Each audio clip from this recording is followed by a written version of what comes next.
Hello and welcome to my kitchen. Once again, I am getting some remodeling done, so it's a little crazy, but I'm going to keep on cooking and keep showing you wonderful low-fat meals and alternatives. Now today we're making meatballs. You can of course put meatballs in anything. You can eat them alone, you can put them in pasta. It's just endless, okay? But when you want to make something low-fat and healthy for your family, then something quick, something everyone will love, then this is a good recipe. Now in this bowl I have ground turkey meat. Again, staying away from the beef and the pork and lamb and stuff, you know, unless you can find it very, very lean, okay? Of course, I don't eat pork. Very rarely eat red meat. It's like a treat. Because, well, to me it's just not the most healthiest meat in the world. I don't eat pork at all.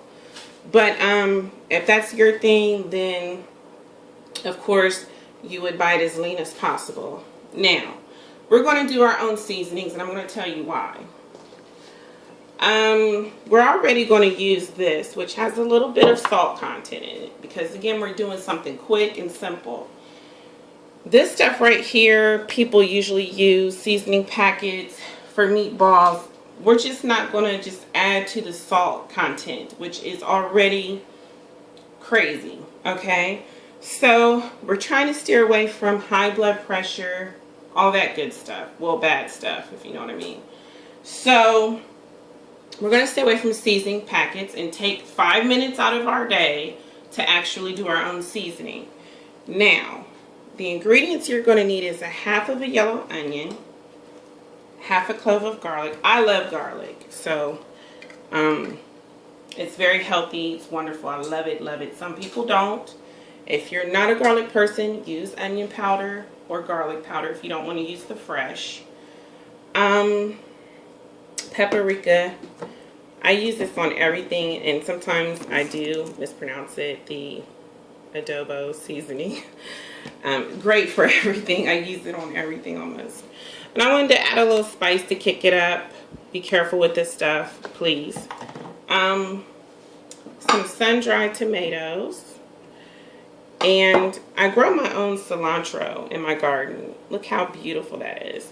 I do grow my own herbs, my own garlic, my own chives, tomatoes, things of that nature. Love it to do it every year. It's just something I love to do. If you don't have it fresh, you can use dried or rosemary or some other type of herb that you love. And here we have red pepper for another kick.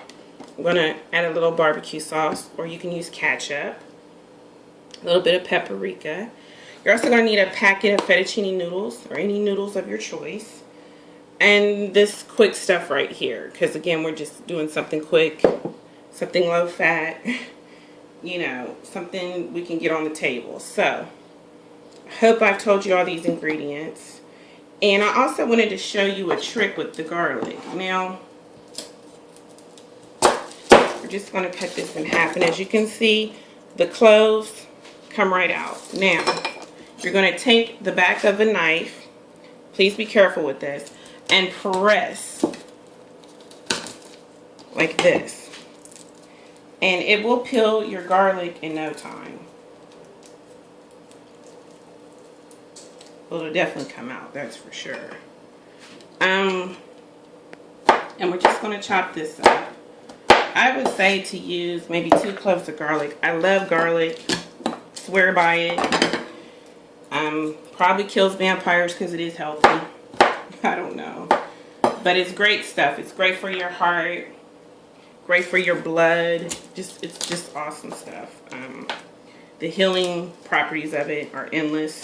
You can look it up, educate yourself, of course. So I believe I used maybe 2.5. So then we're going to add the onion and the cilantro all together. It's not a big deal. Get some of these awesome sun-dried tomatoes, minus some of this oil, if you will, but it is olive oil. Olive oil is great for you.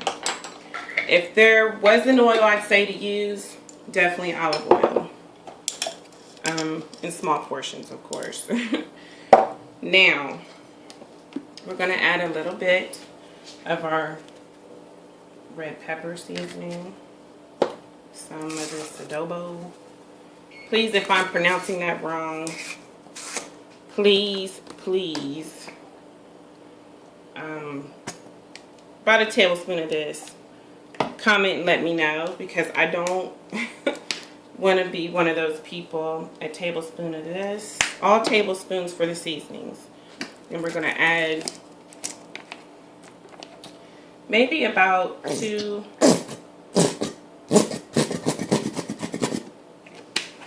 tablespoons of the barbecue sauce. Now, I believe I've added everything. The good thing about this seasoning right here, it has everything in it. It's good for all types of meats. You just can't beat it. Now we're going to get this mashed in. Some people use their hands.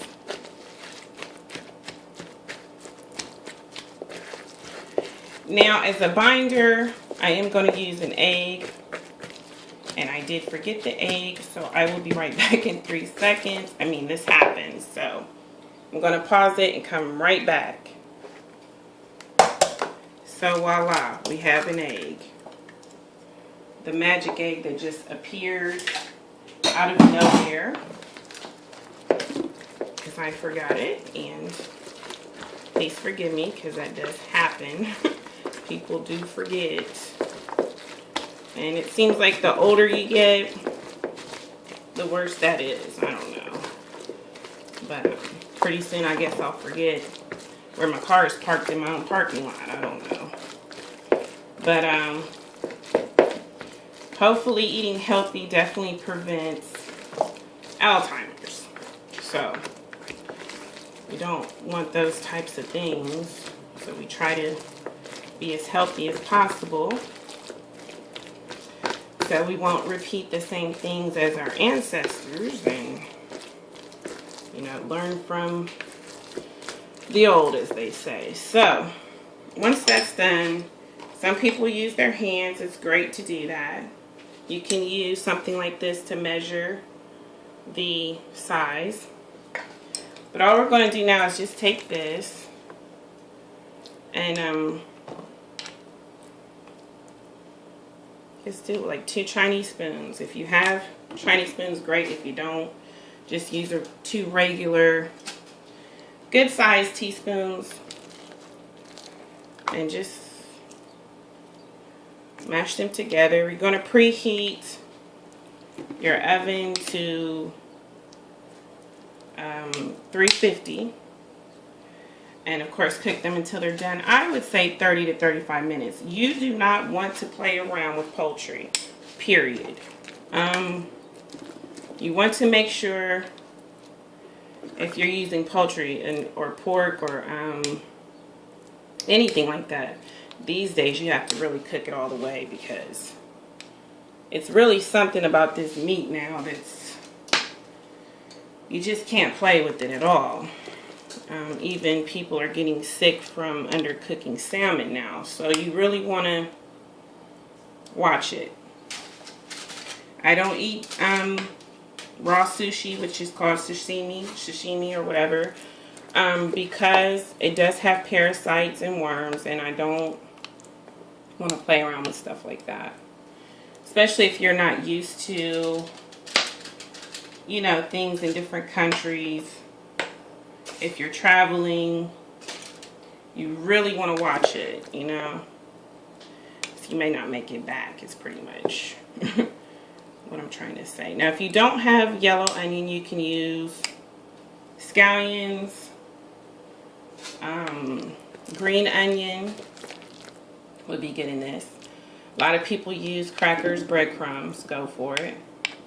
I did not have that available. If I did, I probably would have definitely used that. You want these to be kind of hearty. So if you have big chunks of vegetables, big chunks of cilantro, big chunks of garlic, of course that'll melt in there, but once it cooks, it's not even going to be that serious. So don't go crazy on me now. Just stay with me here. So we're going to finish these up. And they don't have to be perfect because once they cook, they're going to bind and be enough meatball for you. So don't get excited, okay? You're having a dinner party. There's no need to have a stroke or heart attack over nothing. Just relax when you're cooking, because I've noticed when you're nervous cooking, you can really, really mess up your dish big time. So just be cool, you know? Have fun, enjoy. This is something also great to do with your grandkids or kids. You know, get them in the kitchen, teach them how to cook so they won't be dependent on McDonald's the rest of their life. And we're going to pop these in the oven for 350 for about, I don't know, 30-35 minutes. Definitely until they're done. And then we're going to take them out.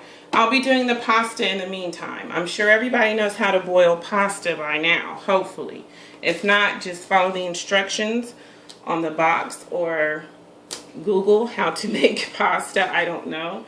But we're going to boil these up and then we'll be right back. So, thanks for watching.